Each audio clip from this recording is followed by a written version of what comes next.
Today is the third of the series of this month's theme of Hero in Me.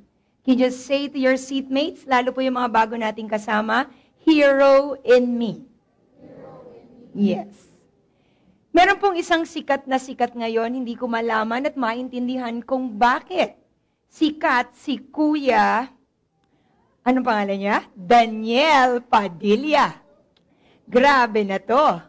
Kahit na ano ho ang batiko sa kanya, kasi daw ho hindi masyadong magaling umarte, hindi rin po magaling kumanta, pero naman, grabe naman ang tinabo sa sales ng kanyang, ano ba yung kanta na yun? Nasa'yo na ang lahat. Walang kalaman-laman na awit, sorry naman, pero grabe na talaga.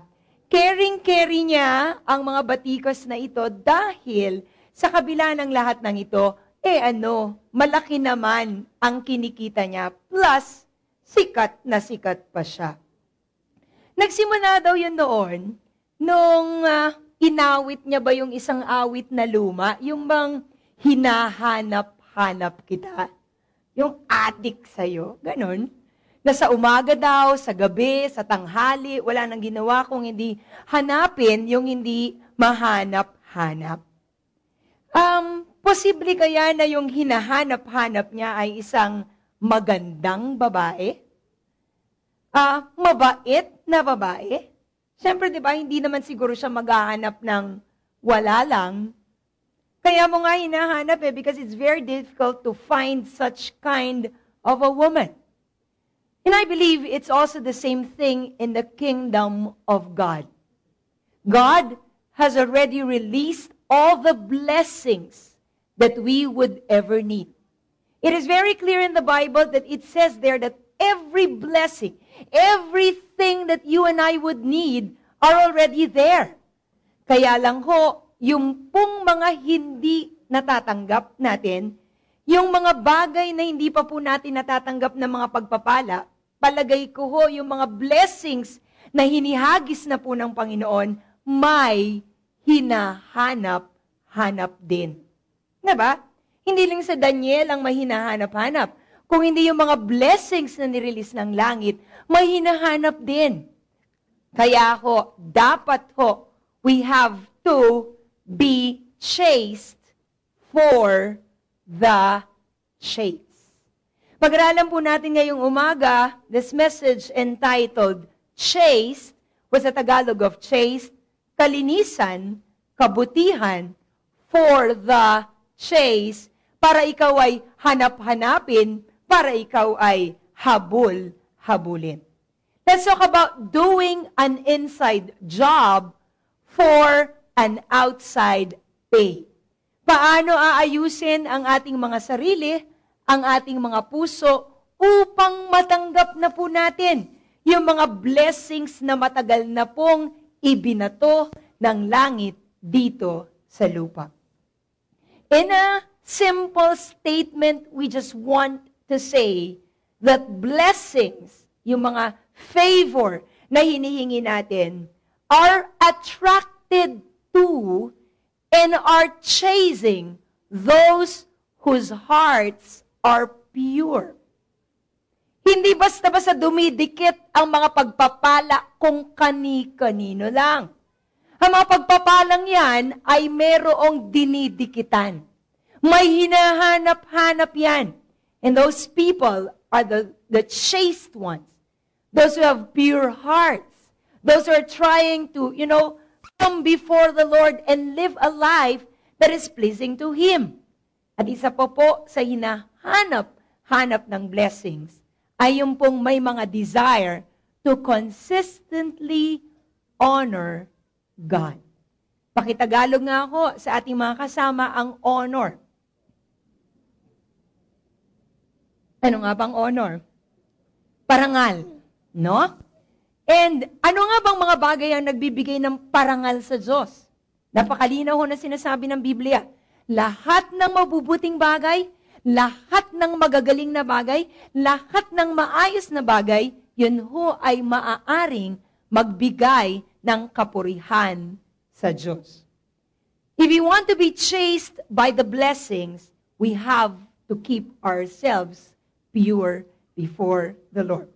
Deuteronomy chapter 28, in verse 1, I'm going to read in the New Living Translation. Sabi ho ito ng Diyos, noon pa man at hanggang ngayon, if you fully obey the Lord your God and carefully keep all His commands that I'm giving you today, the Lord your God will set you high above all the nations of the world. In other words, sinasabi niya na kapag tayo ho ay nagsikap na sumunod sa Panginoon, itataas tayo ng Diyos. God wants to promote us, but there is a requirement for promotion. We have to obey the very commands, the very words of the Lord. Pero may isang translation. In the New International Translation, ang ganda ho ng pagkasabi dyan. Ang sabi doon, kapag sinunod mo ang Panginoon, eto ho, the blessings will follow you, and in fact, it added up one word, it will overtake you. Sa Tagalog, hahabulin ka ng pagpapala, at pag nahabol ka niya, o-overtaken ka pa niya. In other words, you have blessing sa likod, may blessing ka sa tabi, may blessing ka sa harap. Kaya tama si David eh. Surely, sabi niya, goodness, sabi niya, and mercy, what? Will follow me when? All the days of my life. Sabi niya, surely goodness, surely mercy will chase me. Why? Because he's trying hard to follow the Lord. Say to your seatmates, it will chase you. Again, chastity, Faithful Jesus Church, is needed to be chased by blessing. Kaya, hindi dapat ang blessings ang hinahabol. Pagsikapan nating sambahin ang Diyos, pagsikapan nating parangalan ng Diyos, at tayo ang hahabulin, hahanapin ng mga pagpapala. I'd like to discuss this morning in the book of Ephesians. Si Apostol Pablo po ang nagsulat nito, and I'm blessed knowing verse 3 and 4 of chapter 1. Ganito niya po sinimula ng kanyang talata. All praise to God, the Father of our Lord Jesus Christ. Look at this one. Who has blessed us? Pakitagalog. Pinagpala. Sino ho? Tayo. In other words, kasama ka. So kung pakiramdam mo ngayong umaga na ito, mailap ang pagpapala sa iyo, lagi ka na lang hanap ng blessing, this message is for us. God wants you to know, hindi mo kailangang habulin ang pagpapala. Ikaw ang hahabulin nito. God wants to bless you with what? With every spiritual blessing in the heavenly realms because we are united with Christ. It's very impossible, church, na maging pure in heart ka, na maging chaste ka kung hiwalay ka kay Kristo. Pwede maging religious ka, oo. Pero apart from Jesus Christ, I do not know if one person kaya niyang pangatawanan na maging malinis sa harap ng Panginoon. Even before He made the world, God loved us and chose us in Christ. Listen to these words. Kasi pwedeng tumatakbo sa isip mo, ibig sabihin pala, ate, hindi ako pagpapalain ng Diyos kasi marumi ako. Ibig sabihin pala, ate, hindi ako karapat-dapat na bigyan ng pabor ng Diyos kasi pangit ang buhay ko. Look at this one. Ang sabi ng Panginoon, hindi yan totoo. Ang sabi ng Panginoon dito, mahal ka niya. At noon pa man, pinili ka na niya para ano? To be holy. To be without fault. Sa mata ng tao, no way. We can never please people. Kahit anong pagsisikap mo, pag-iisipan ka na masama ng tao. That's why God said in His Word, I want you to be holy. I want you to be without fault. not before man's eyes, but before my very eyes. Kaya sa totoo lang, sa totoo po, pag tinignan mo ang puso ng Panginoon, sinasabi niyang, eto ka talaga. Remember the last week's message? This is the real you. You are pure. You are blameless. You are not corrupt. But you live in a broken world. You live in a sinful world. That's why you and I are affected. Just say to your seatmate, you are chaste in God's eyes. And these verses that we have read, look at this one, they are the chasing blessings. How many of us wants to be chased by blessings?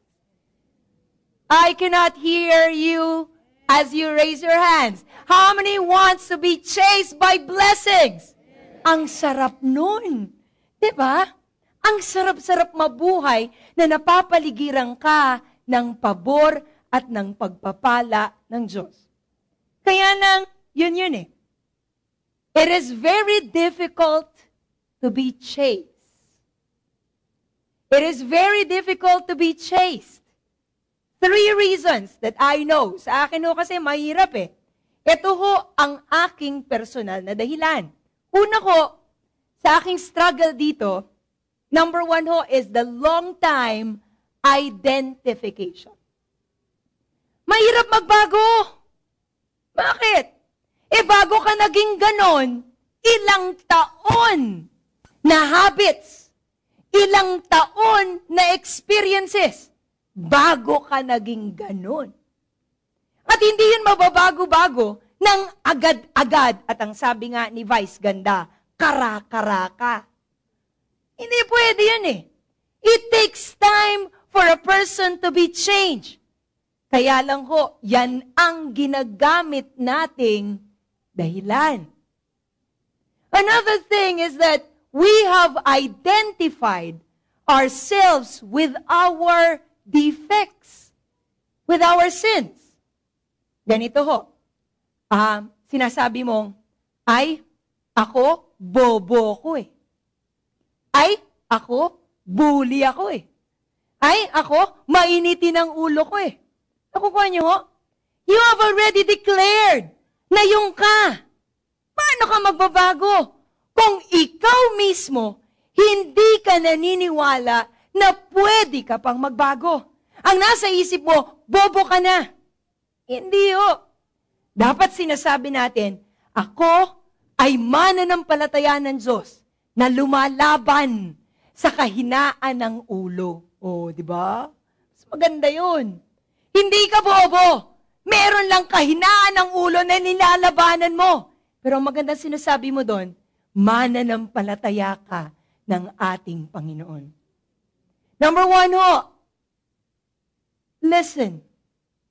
You and I are not our sins.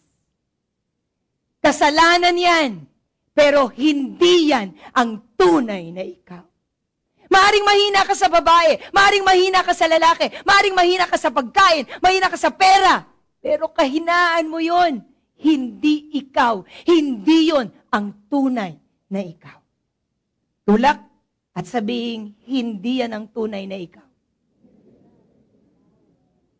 Don't ever prophesy to yourselves negatively. Magbabago pa ang ating destiny. Next one. Ito ang mahirap. Kaya hindi tayo magbago-bago. Defects benefit me. Diba? Pag mainit ang ulo mo, nakakatulong sa iyo eh. Bakit? Ate, pag hindi ako mainit ang ulo, hindi susunod ang mga tao sa akin. Bossing ako eh. Kaya lagi mainit ang ulo ko kasi pag mainit ang ulo ko, gumagalaw sila. Pag hindi ako nag-init ng ulo, hindi sila gagalaw. Kuha natin? Ang tingin natin, pag nagbago tayo, mawawalan tayo. Hindi ko maitigil itong mga bisyo ko eh. Kasi pag tinigil ko yung bisyo ko, mamamatay ako eh. See? We think that defects The sins benefit us. That's why it's very hard to change. Another one, third, and this is the most difficult part. Mahirap magbago. Why? Can you read it with me? Satan discourages me. Discourage ka ni Satan. Isang araw ka nagpakabait. Sabi ni Satanas sa'yo, baka naman isang araw lang yan. Hindi mo kayang pangatawanan yan. Bukas ulit, babalikan mo boyfriend mo. Gagawin niyo ulit yun. Hanggang 1 week lang, bibilangan kita. Yan ang mahirap eh. Nagsisikap ka mabuhay na maayos. Pero merong Satanas, may demonyo na ang trabaho, demonyohin ka. Pahinayin ang loob mo at sabihin sa'yo, wala na. Yan na yan eh. Hindi ka na magbabago. Yan ka na talaga. Yan ka na forever and ever. But listen, God's idea, when it's coming from God, whatever that you are hearing, if it's coming from God, listen to this. It is inspiration. But whenever there's this idea coming to you, and it comes from Satan, that is temptation. Ang diablo, walang ibang gustong gawin sa'yo. Kung hindi, tuksohin ka. Oh, come on. Oh, born again, born again. Oy, cell group, cell group. Tigilan mo ko, Satanas. Wala kang bukang bibig kung hindi tuksohin ako. Kaya sabihin nyo naman sa katabi nyo, huwag niyong tutuksoy ng bawat isa. Oo. Marami po sa ating kabataan, naging bunga na lang ng tuksuhan. Alam nyo, pinagsisiyang ko yan way, way back. Way, way back. May mga singles kami sa church na tinutukso namin na sila. Tapos naging sila. Nung pala, hindi sila meant to be. Mabuti na lang natauhan sila. Kung hindi, nakasal sila at disaster ang mga buhay nila. Remember, hindi galing sa Diyos ang panunokso. Kaya youth, tigil-tigilan ninyo ang manokso ng kapwa nating mga tao. Sometimes, akala mo, yun eh. Pag-ibig yun eh. Pero nadala ka lang pala ng tukso. Remember, it's hard, it's difficult to change because Satan is discouraging you. But again, the other side of the picture is that God will always encourage you and God will help you get through. Let's talk about 3 things today kung papaano aayusin ang ating mga buhay. We have to do an inside job. Marami kasi sa atin, magaling mag-ayos ng labas. Ang galing-galing natin mag-ayos ng labas. Pero sasabihin ko sa inyo, lahat ng bulok sa loob, lalabas din yan. Pero yung maayos na loob, lalabas din yan eventually. Tama? Bakit hindi ka crush ng crush mo? O, diba? Hindi ko napanood, sayang. Nakukuha nyo? Magandang kalooban niya. Pero hindi siya maganda. But eventually, lumabas yun. Ang daming Disney characters na ganun. Si Beauty and the Beast. Pangit siya. Pero ano nangyari? Dahil maganda ang kalooban niya, inayos niya, there was an inside job. Eventually, he became a Prince Charming. Say to your seatmates, inside job. Yes. 3 things. First, choose the truth. Second, cooperate with the Spirit. And the third one, conquer all temptations. Choose the truth, cooperate with the Spirit, and conquer all temptations. Handa na po ba kayo? If you're ready to do an inside job, can we clap our hands for Jesus? Ephesians chapter 4, verses 21 and 22. I suggest take down notes, and you can download this podcast for you to always, every now and then, repeat and hear the message of the Lord. Sabi po ni Pablo, there's blessing in chapter 1. Pero sabi niya sa chapter 4, be chaste first. Since you have heard about Jesus and have learned the truth that comes from Him, sabi niya sa 22, throw off your old sinful nature. Sabi niya, throw off your former way of life. Bakit? Because this is corrupted by lust and deception. Circle the words truth, and then circle the words lust and deception. Ang liwanag ng sinabi ni Pablo, kung gusto nating magbago, napaka-importante at napakahalaga. It is not strategy who can change you. Kahit anong libro ang bilhin mo, kahit anong programa yung enrollan mo, hindi ito nakakapagbago. Ang makakapagbago sa atin ay walang iba kung hindi yung katotohanan. Kaya ang sabi ni Jesus, I am the way. Sabi ni Jesus, I am the truth. Sabi ni Jesus, I am the life. Mga kaibigan, anything will not change us. But the truth can change us. Jesus can change us. I cannot hear your amen. But we have to do one thing, one big thing every day. We have to choose the truth. Sabi natin kanina, kailangan mo malaman yung totoo. Nasaan ba yung totoo? Mga magulang at kapatid, ang totoo, yung nasa Biblia. Yun ang truth. Yun ang salita ng Panginoon. All other books are not really 100% truth. But the Bible, that is the truth. We have to know, listen, and face the truth. Ang marami sa atin, takot malaman ang totoo. Takot harapin ang totoo. O sige, tingnan natin. May nararamdaman. May nakakapa.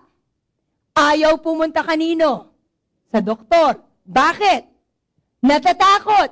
Sa ano? Natatakot malaman ng alin? Ang totoo. Yung iba, nalaman yung totoo. Pero, tinatakbuhan yung totoo. Nagbibisyo, sinisira ang buhay, naglalaslas. Bakit? Alam mo totoo. Pero wala kang tapang na harapin ang totoo. Alam nyo, ang daming tao nagtatapang-tapangan. Pero sa akin nung palagay, ang pinakamatapang na tao ay yung kayang alamin ang katotohanan at kayang harapin ang katotohanan. Dahil ang pag-alam at pagharap sa katotohanan, yun ang magbabago sa atin sa loob at sa labas. Tulak nyo ulit ang seatmates nyo at sabihin nyo sa kanyang, alamin mo ang totoo. Sabihin mo, harapin mo ang totoo. Ano ang dapat nating alamin ng mga totoo? Marami o eh. Alamin mo kung ano talaga ang nakaraan mo. Diba? Okay, ganito ka. Okay, nangyari na. Pero naman, ang totoo, kahapon yun. Ang totoo, may bukas pa. Nakuha natin? Alamin natin yung totoo. Alamin natin na nagkakasala tayo, oo. Pero, alamin natin na mahal tayo ng Diyos. Na hindi niya tayo iiwan, hindi niya tayo pababayaan. Can somebody say amen? A louder one. Amen. Church, alamin mo rin at harapin mo, merong kang kinabukasan na hindi komot nagkamali ka minsan. Nadapa ka minsan. Ganito ka ngayon. Ganon ka pa rin bukas at hindi ka na makakabangon bukas. You have to know and face the truth that you have a destiny. You have a future. Dahil lahat na nasa Panginoon, may bukas pa. Tulak mo ulit ang seatmate mo, sabihin mo, may bukas ka pa. Oho, ay pambihira. Hindi ka lang natanggap sa isang bagay. Grabe naman ang emote, hindi bagay. Bakit? Ang nasa isip mo kasi, hindi pala ako marunong nito eh. Di pala ako magaling eh. Kaya di na lang ako a-attend. Di na lang ako magte-training. Pambihira. Dapat you should know better than that. Alamin mo ang katotohanan, baka lang, hindi ka para ganyan. Baka, para ka sa ganito. Alam niyo noon ang panahon, ang ministering gusto ko ay this. Showbiz eh. Pagkanta. Naman.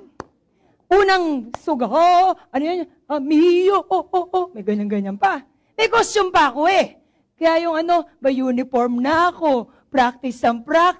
Tapos nakaka-relate me. Tapos after ng 3 practice, pinaisa-isa yung boses. Tapos sabi niya susunod, Mitch, ito yung Bible lesson. Para po saan yung pastor? Wala kasing children's teacher eh. Yung sa Sunday school, pwede magturo ka muna next week. Oo, hindi po ako magko-choir. Hindi ano ko muna kasi walang teacher eh. Magaling ka naman magturo eh. Hanggang nagustuhan ko na pala yung ministry na yun. Nung pala, that is God's way of leading me to my right ministry. Kung hindi ko hinarap yung katotohanan, at nag-emote-emote ako, pambihira sila. Sinaing nila ang boses ko. Sinaing pagkakataon. Nag-emote-emote ako, wala ako ngayon dito. Church, grow up! Pambihira! Paano tayo mananalo sa mga laban ng mundo kung pansariling maliliit na laban, ginagawa nating malaking issue? We have to know the truth. We have to face the truth. Wala akong boses. Pero hindi ibig sabihin, hindi na ako magsuserve sa Panginoon. Kung hindi ko kaya ng pakanta, ituro ko. Tama yan. Kaya naman binigyan ako ng asawang marunong kumanta.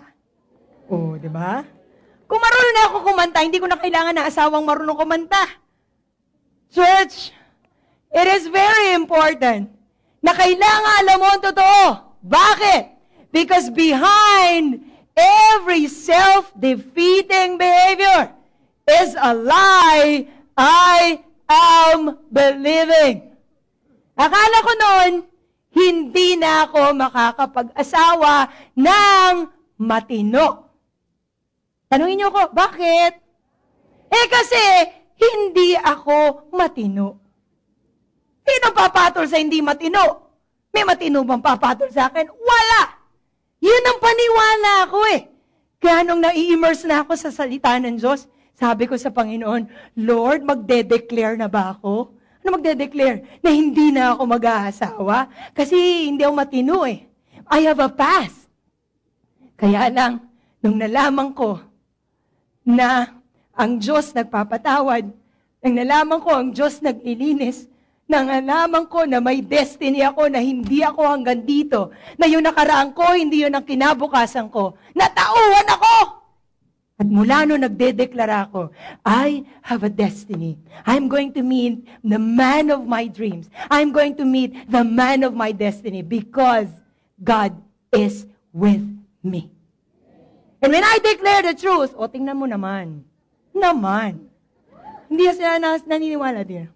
2 Timothy chapter 3 verse 16. All scripture is inspired by God. Listen, 4 na bagay ang ginagawa ng Bible na hindi nyo pinapansin. Ayaw mo magbasa. Maliit yung letra mga ganun. Kasi busy. Ito ang namimiss mong 4 na bagay. The scripture is useful to teach us what is true. Kaya kung hindi ka nababasa, araw-araw kang binobola ng dyablo. May mangyayari, hindi ka nagbasa, maniniwala ka doon. May narinig ka, hindi ka nagbasa, maniniwala ka doon. Affected ka na naman, emote ka na naman, down ka na naman. Pero pag may nalaman ka, may naranasan ka, at binuksan mo ang Biblia. Ang sabi ng Biblia, it will teach you the truth. Na yung naririnig mo at nakikita mo, reality yun. Pero hindi yun ang katotohanan. Another thing that you're missing, to make us realize what is wrong in our lives. Alam nyo, may isang salita sa Biblia, ang Biblia parang salamin. Sino dito ang hindi tumitingin sa salamin? Sino dito ang may malaking salamin sa bahay? Mahaba, pabilog, kung ano-ano. At bukod sa malaking salamin sa bahay, sino ang may maliliit na salamin sa bag? At punta sa CR para manalamin. Ay pambihira, bakit kayo nagsasalamin? I want an answer. Para makita mo ang itsura mo, ang sarili mo. Eh, ba't gusto mo makita yung itsura mo? O makita mo yung itsura mo pangit? Nagsalamin ka, ano mangyari? Wala lang. Ay, ang pangit, tapos na. No. Ay, pangit ang ilong ko, make-upan ko nga. Wow, medyo maganda na. Nakukuha nyo, kaya ka na nalalamin para malaman mo kung ano mali at ayusin ang mali. Kaya yung hindi nagbabasa ng Biblia, sorry, nadideceive ka. Wala kang nakikitang mali sa sarili mo. Ang lagi mo nakikitang mali, sila. Bakit? Sinasalamin mo sila eh. Pero sarili mo, hindi mo sinalaminan ng salita ng Panginoon. Kaya yung nagbabasa, natututo eh. Yung nagbabasa, nagbabago. Saba, it corrects us when we are wrong. See? Okay, ang pangit ko. Okay, nasabugan ng ilong ko. Parang sa sobrang sabog, butas na lang. Alam niyo, magaling ang Diyos eh. Nilagyan niya ng konting tumbok ang ilong natin eh. Isipin mo naman, kung ang kailangan lang at ang purpose ng ilong ay paghinga, butas lang. Isipin mo mukha ng katabi mo na butas lang. Hindi yan pwede mabasa ng ulan. Bakit?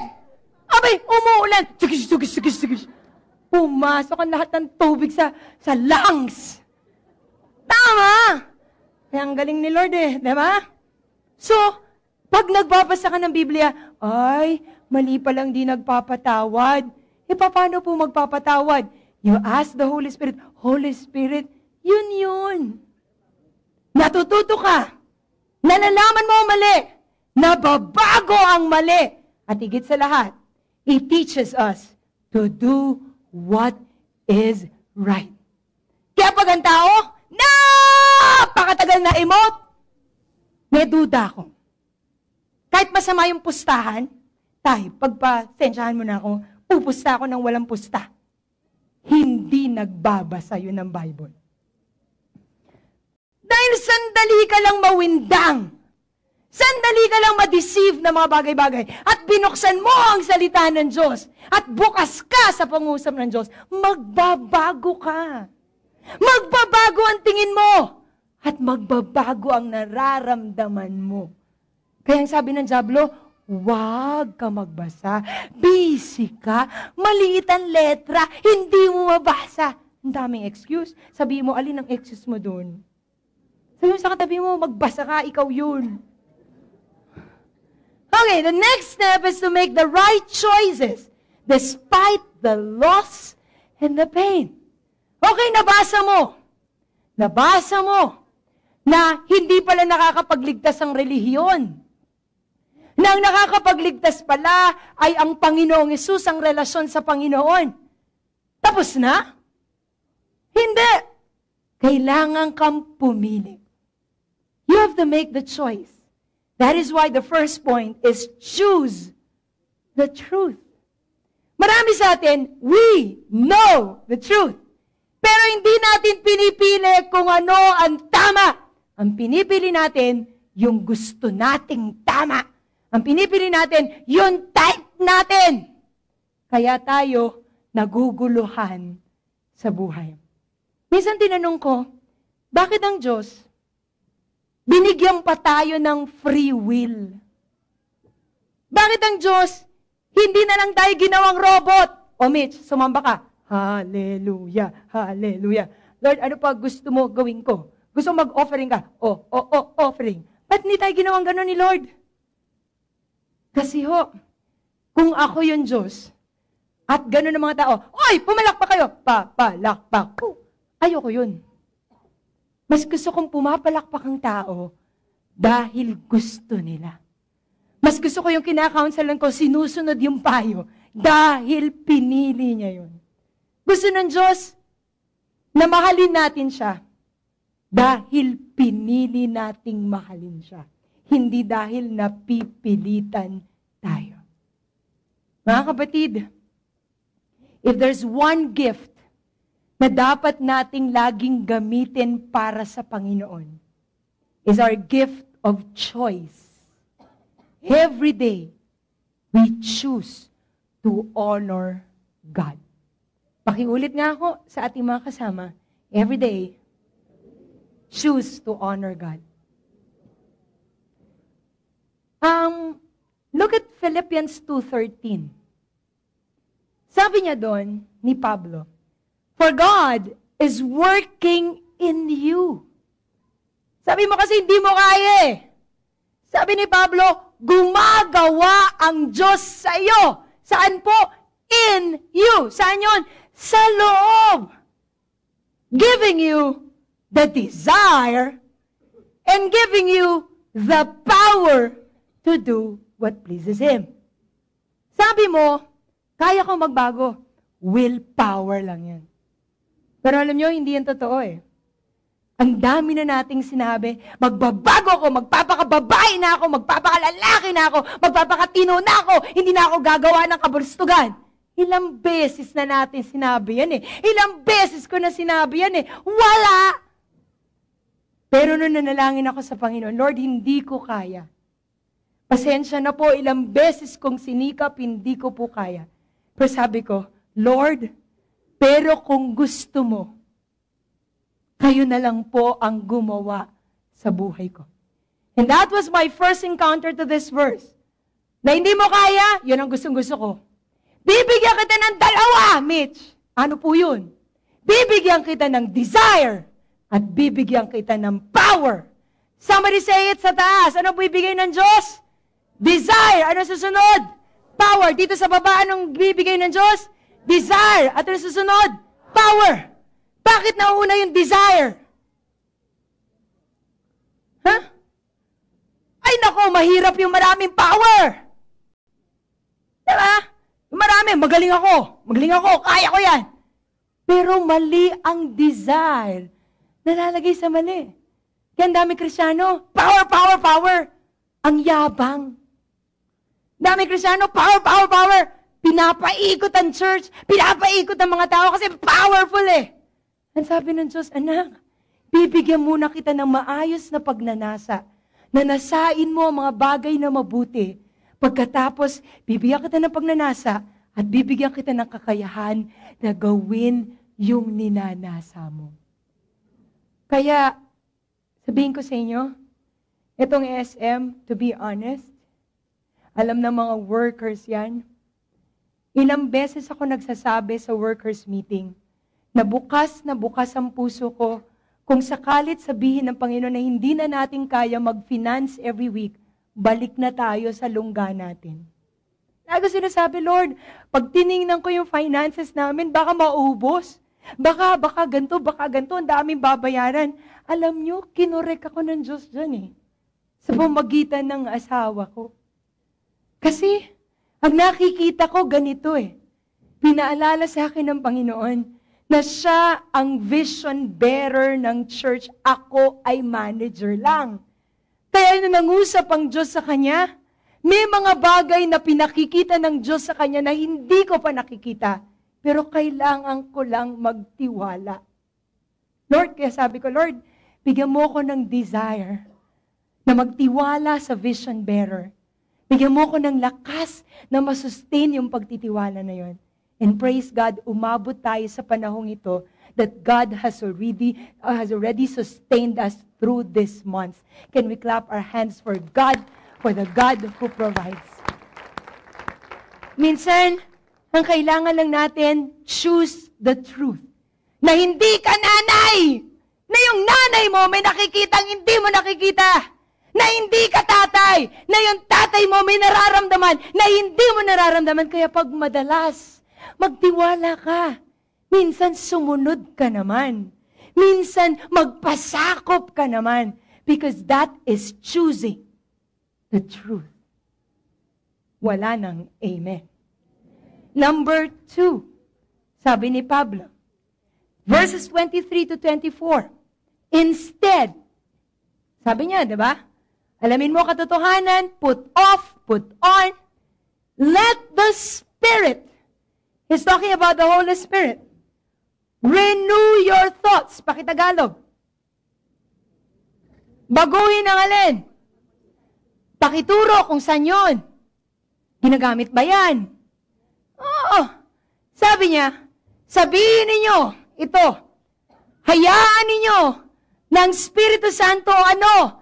Kantahan nyo, Holy Spirit. Oh, ganon, hindi. Sabi niya, let the Spirit renew your thoughts. And then afterwards, renew your attitude. Hindi magbabago ang ugali pag hindi nagbago ang pag-iisip. Tingnan mo, nagseselos ka sa asawa mo. Kaya, nasa labas siya ng kwarto. Masungit ka, kinakalabit ka. Bayan. Bakit? Nasa isip mo kasi, may number 2 to. Iba pa bang uwi? Iba oras ng uwi. Yan nasa isip mo.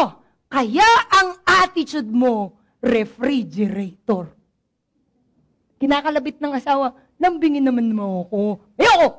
Matigas pa sa bato. Bakit? Because you're thinking otherwise. Pero subukan mo ang nasa isip mo, ang gwapo-gwapo ng asawa mo, loyal na loyal yan sa'yo. Tingnan mo naman, sinong mukha ba naman ang papatol dyan? Joke time! Joke time! Pag ikaw ay secured sa utak mo, ang attitude mo, magbabago. Yan mo, pag may naririnig ka, uy, alam mo, pinagchichismisan ka ni ano. Tingnan mo ang gagawin mo susunod. Tatatas ang kilay, ni may baba. Bakit? May narinig eh. Eh, ano ngayon narinig? Tumakbo sa utak eh. Tumatakbo sa utak eh. Diba? Hello? Daddy, joke time. Kotse ka ba? Sagot. Bakit? Eh kasi tumatakbo sa utak ko eh. Nasabi ko na sa kanya yun. Okay. Nakuha niyo yung point? We cannot change if we will not allow the Spirit to change our thoughts.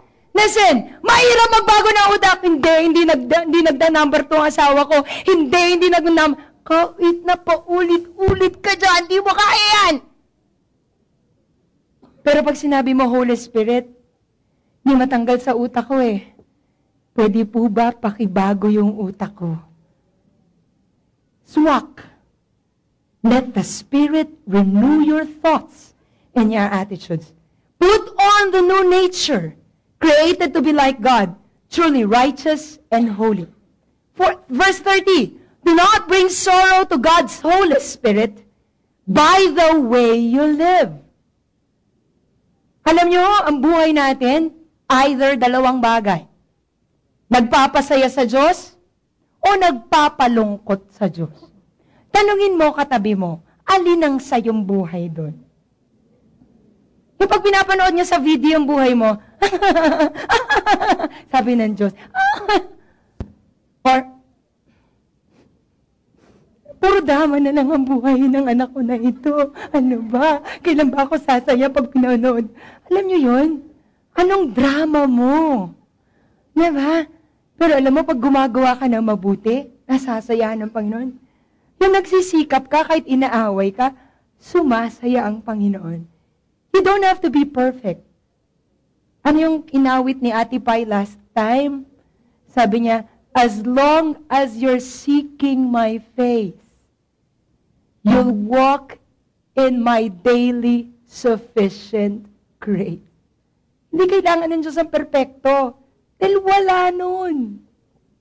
Ang kailangan ng Diyos, yung nagsisikap ka, yung nakikipag-ugnayan ka sa banal na Espiritu na ayusin at ipaayos ang buhay mo. Remember, He has identified you as His own, guaranteeing that you will be saved on the day of redemption. Church, it is not enough to choose the truth. We have to cooperate with the Spirit. Lord, ano po ba?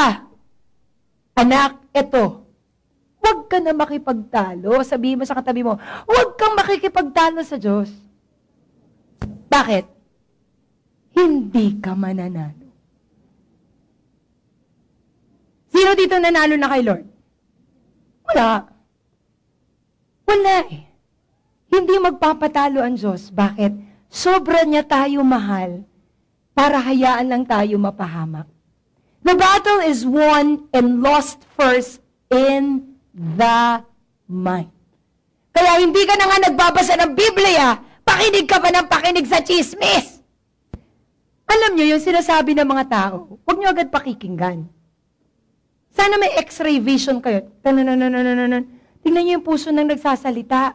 Ano bang dahilan nito? Ano bang motibo nito at nagsasalita to ng pangit sa akin? Pero kapag magsalita siya ng hindi maganda sa'yo, pero na x-ray vision mo na, sandali, nanay ko to eh. Sandali, mentor ko to eh. Hindi naman siya siguro gagawa ng ikapapahama ko. That is why you need to cooperate with the Spirit. Now listen, kung nandito ang unang laban, pag sa isip mo, mananalo ka, mananalo ka. Pag sa isip mo, hindi mo kaya, hindi mo kaya. Paano nangyayari yun? Are you ready to read the next set of words?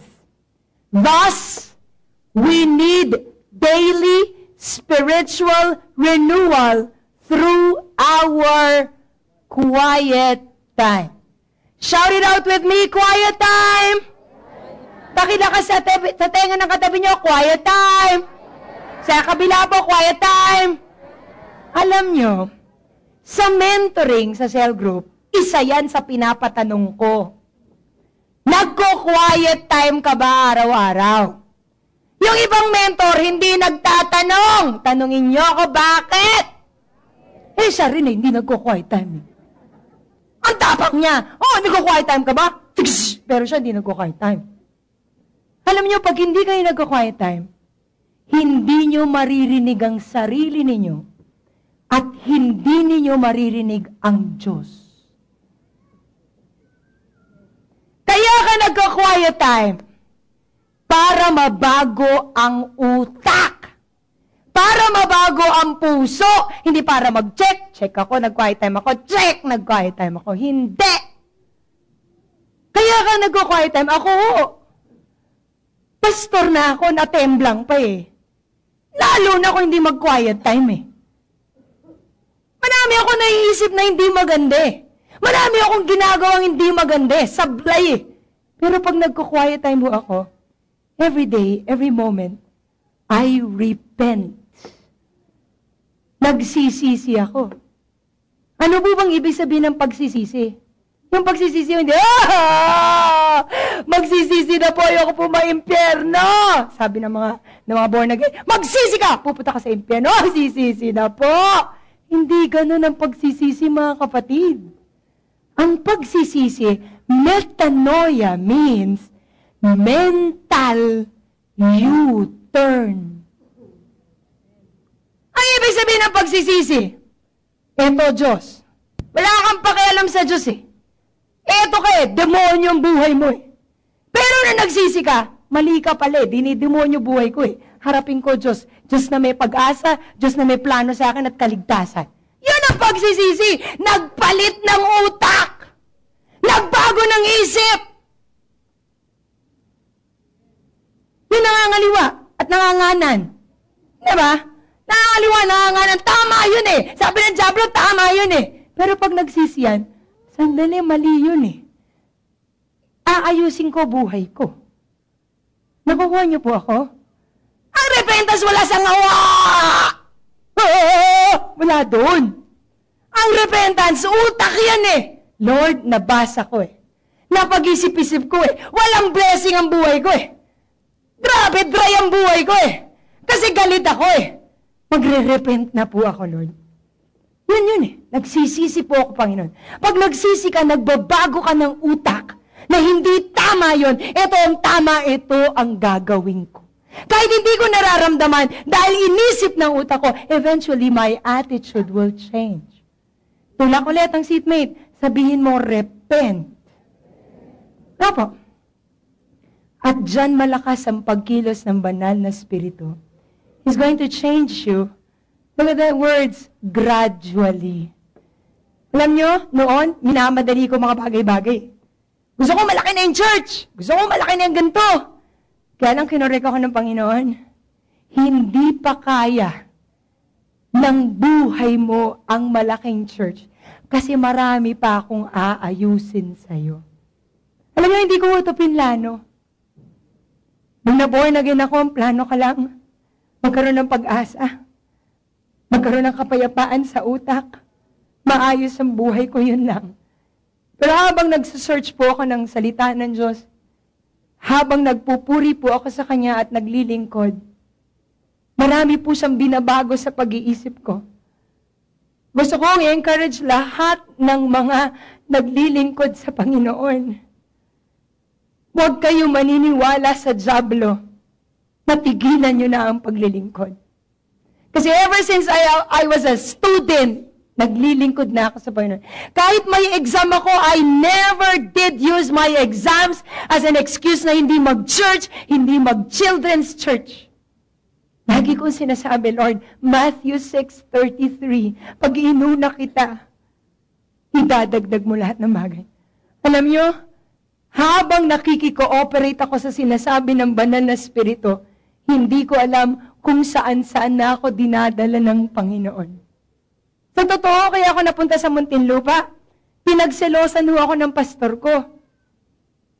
Kaya sabi niya, para hindi na ako magsaselos, diyan ka na sa Muntinlupa. Mag-start ka ng cell group mo. Huwag ka na dito pag linggo. Ako naman, sumusunod lang kahit nasasaktan.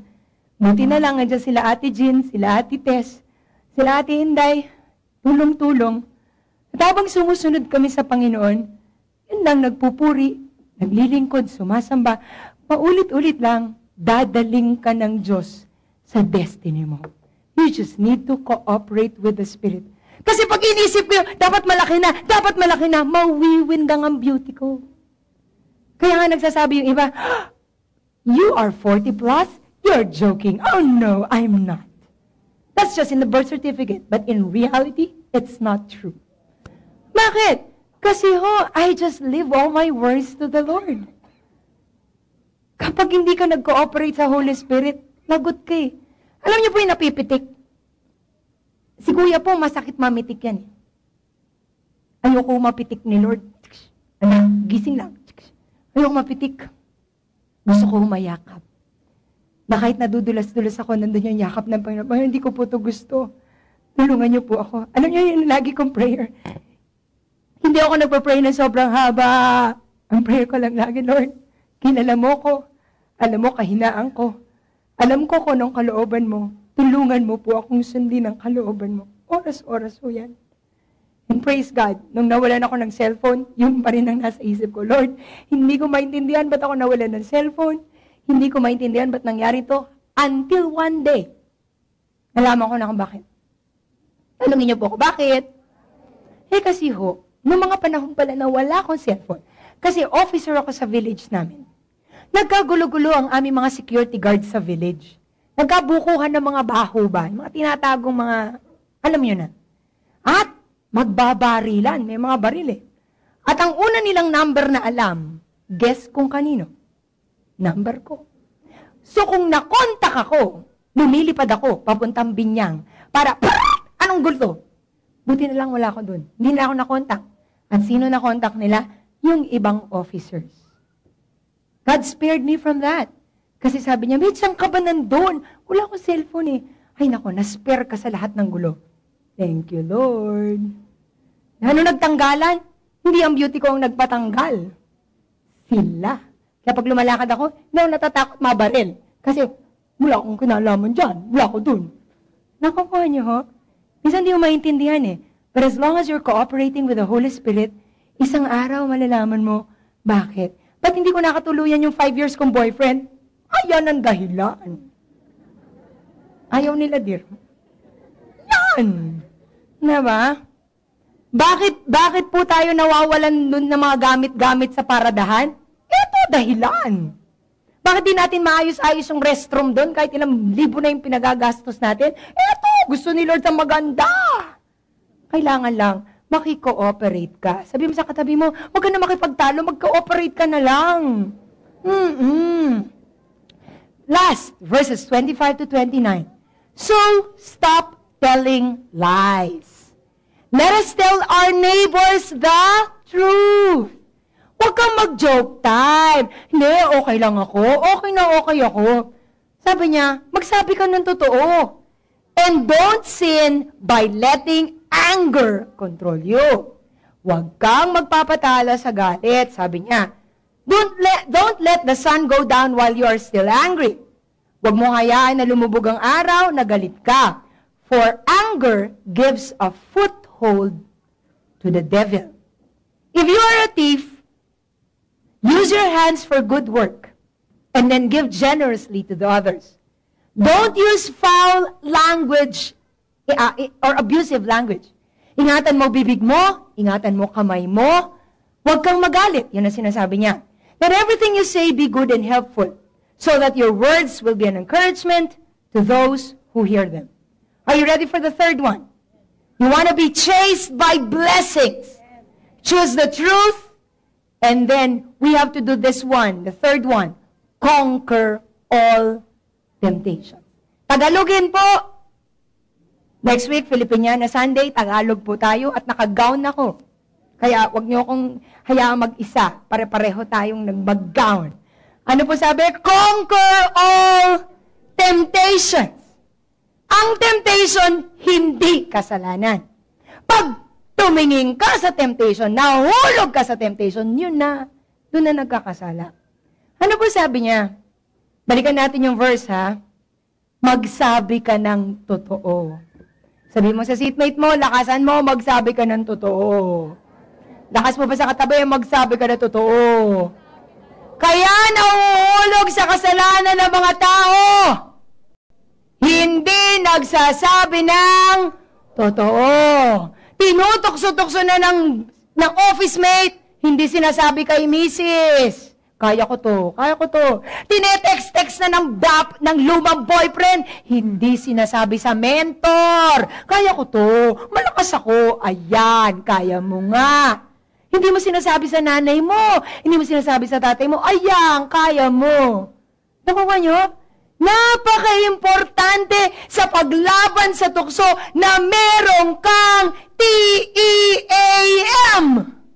Merong kang team. Grabe. Hindi mo kaya si Satanas. Ang yabang mo. Si David, after God's own heart, bagsak. Si Moses, nakakausap ang Diyos, bagsak. Ikaw pa, hindi nagko-quiet time. Ikaw pa, hindi nagtatights. Ikaw pa, hindi na-attend ng prayer meeting. Ikaw pa, walang mentoring group. Kaya mo? Hindi.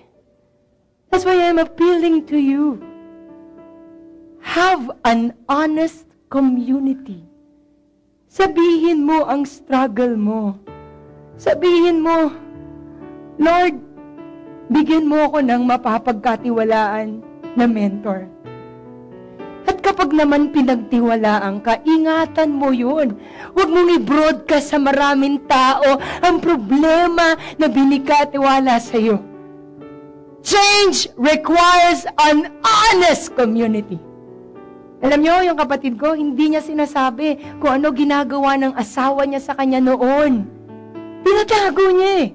At nung lumabas na, eto na, may kutsilyo blues na. Ano pang mangyayari naman? Ang point, you have to be honest. Ate, ganito ako eh. Ate, ito po yung kalagayan ko. Pero nagdi-desire po ako magbago. Tulungan niyo po ako, pag-pray niyo po ako. Alam niyo yung mga hindi nagiging honest? Ang pakiramdam natin, we know better than the Lord. Mas alam ko to. Mas kaya ko to. Carry ko to. Remember the last week? Revealing my feelings is the beginning of my healing. Yung mga asawa ninyo, sabihin nyo sa asawa nyo, Mami, natingin ako ng porno. Tulungan mo ako. Ilabas mo yung computer sa loob ng kwarto. Bantayan mo ako. Honey, tulungan mo ako. Unless you reveal your feeling, you cannot be healed. Gusto-gusto ni Satanas, dilim. Kaya lahat ng ginagawa sa dilim para tumigil, ini-expose sa liwanag. At ang diablo kapag naliwanagan na, tumitigil na ang ginagawa sa kadiliman. Revealing my feelings is the beginning of my healing. At tandaan nyo to, bakit tayo nagagawan ng foothold at stronghold ng diablo? Satan's foothold and eventually stronghold comes from our, can you say it louder with me? Negative emotions. Galit mo na pinatagal mo, nalulubugan na ng ilang araw, Satan's stronghold. Hindi mo pagpapatawad, nilubugan na ng maraming araw, buwan, taon, that is Satan's stronghold. Kaya walang blessing because you're not chaste. Yung mga pag-iisip mong mali, hindi mo sinasabi, negative emotions, worry, fear. Hindi ka nga nagkakasala, but you keep on worrying, fearing, and fearing. Those are negative emotions. Hindi ka pagpapalain ng kakaalala mo. Sabi mo sa katabi mo, magtiwala ka sa Panginoon. Thank you for listening. Come worship with us every Sunday at SM Muntinlupa, Cinema 3, 10 a.m. See you there!